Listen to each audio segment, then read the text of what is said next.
Amis Gémeaux, bienvenue pour votre taroscope du mois de mars 2025. Nous allons passer sans plus tarder au tirage de vos trois cartes pour le mois. Alors, la première, le pape. La deuxième, on ne va pas venir, hein, la force.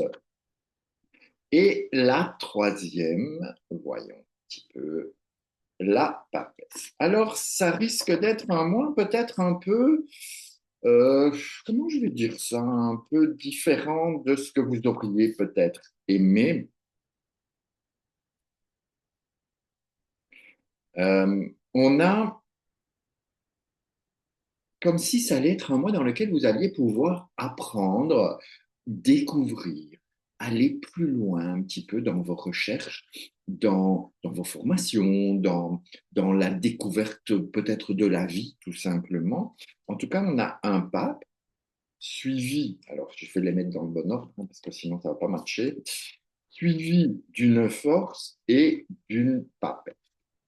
Donc, on a déjà la rencontre de ces deux-là qui peut éventuellement se faire par l'intermédiaire de la force.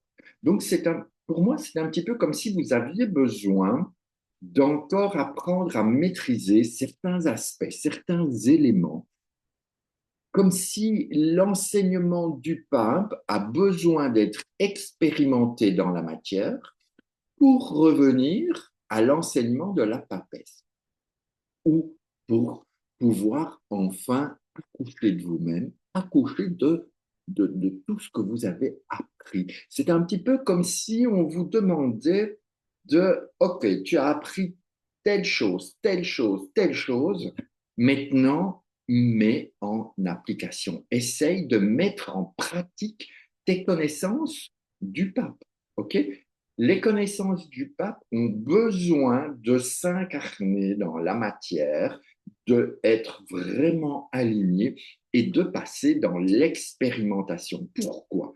Pour que vous puissiez apprendre à maîtriser les choses et non pas les laisser dans l'intellect. Donc, on vous invite en ce mois de mars, je pense, hein, je crois, ça n'engage que moi, à faire l'intégration de ce que vous avez appris du mental, le faire intégrer dans le corps. Pourquoi? Parce que lorsque on prend conscience des choses d'un point de vue mental, c'est bien. Avec moi, c'est toujours bien. Donc, c'est bien. Ensuite, lorsque vous le faites passer dans le corps, il y a un deuxième point de compréhension, parce que le corps et l'esprit peuvent s'unir et vous avez quelque chose de, entre guillemets, de complet. Ok, c'est comme si vous faisiez, ça se dit, comme si vous faisiez une formation en diapason, par exemple. Je dis ça parce que je vais en faire une, donc c'est facile comme exemple.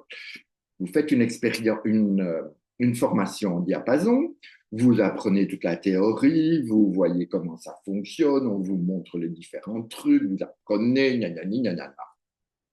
Mais si vous ne l'expérimentez pas vous-même dans votre corps, vous ne saurez pas ce que ça vous apporte à vous déjà.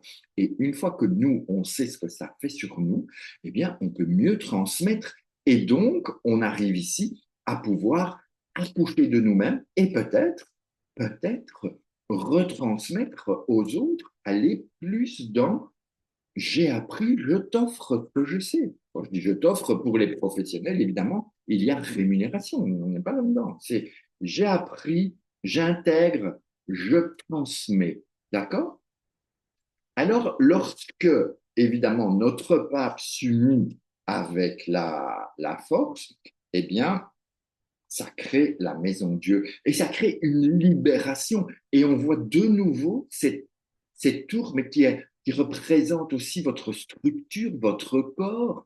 Donc, il y a une libération du corps, il y a peut-être l'évacuation de toutes ces choses que vous n'avez pas besoin de garder, ou peut-être l'expression d'un peu plus de joie, de légèreté, et de commencer à aller récolter les fruits de votre apprentissage. Et lorsque vous alliez la force avec notre ami la papesse, ça nous donne l'arcane 13. Et donc, ça nous amène à changer quelque chose. Vous passez à vraiment un une nouvelle possibilité, une nouvelle identité de vous-même. Et il y a quelque part une espèce de remise à zéro des compteurs, une espèce de mise à nu, hein, où on vous voit que vous êtes complètement prêt à aller vers la nouveauté. Lorsqu'on accouche de soi-même, eh bien, je ne dis pas qu'on arrive comme un squelette, mais un petit bébé, il y a ses os, il y a sa peau, mais il est nu, il est libre avec toute son identité malgré tout. Lorsque nous avons une maison Dieu et l'arcane 13 qui s'allient ensemble, nous avons 16, 26, 26 et 3, 29, ça nous donne une nouvelle fois la force. Et donc, ça veut dire que vous allez, suite à cette intégration de base, comme ça, dans ce sens-là, vous allez pouvoir en sortir pleinement avec une meilleure maîtrise. Et lorsqu'on fait l'addition de la base 13 et 5, 18, on a quand même aussi une lune. Donc, ça veut dire qu'à mon sens, il y a un gros travail d'un point de vue de l'intuition, d'un point de vue de la spiritualité, d'un point de vue de l'énergie féminine qui va se dérouler durant tout ce mois. Eh bien, ça fait du travail, hein, mon ami. Donc, quoi qu'il en soit, vous avez du taf, vous avez du travail et je vous invite à vous abonner, à liker, à partager. Et si vous avez besoin d'une consultation au niveau du tarot, vous savez où me trouver. Vous pouvez prendre rendez-vous directement sur mon site ou me contacter en message privé. Sur ce, je vous embrasse et on se retrouve très vite. Ciao, ciao.